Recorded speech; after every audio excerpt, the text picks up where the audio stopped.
more the shrimp or the chicken? Either one. Shrimp is probably shrimp usually might go fast. Might go bad faster. Searchers scouring a forested mountainside all night long, flashlights and thermal imaging equipment. Their search turned up nothing until spotters on a helicopter saw something on the forest floor. Morrissey says it took ground crews less than 15 minutes to reach the boy's location. So we're just thrilled that he's okay. He's in great shape, and we're just glad it's over. It's still not clear how Petal got lost, but at this hour he's safe with his family. Hoping it's ABC News. Corner broke.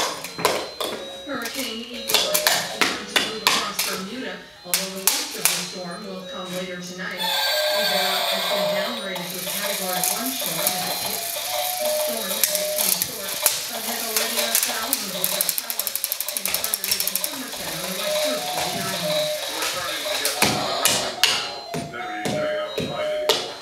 My view is over a bay looking north. The bay is obviously just white capped, but visibility is pretty poor because of the sea spray. It looks like a fog, basically a whiteout. There is a sailboat that's being dashed against the rocks. We can't see the other boats from here because of the poor visibility. It's very, very poor. The weather forecasters say Igor could also drop 25 centimeters of rain over Bermuda and significant flooding, and it's already kicking up large ocean swells thousands of kilometers away in the Pacific Canada. The storm is expected to reach Nova Scotia and Newfoundland tomorrow and dump heavy rains through Tuesday.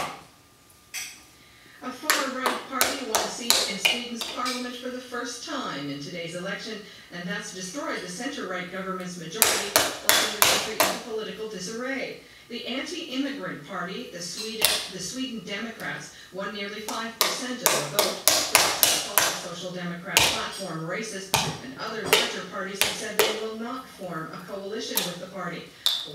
Critics have called the Social Democrat platform racist because it calls Muslims, Italians, and Swedish. Both parties will not enter negotiations. And that's the CBC News.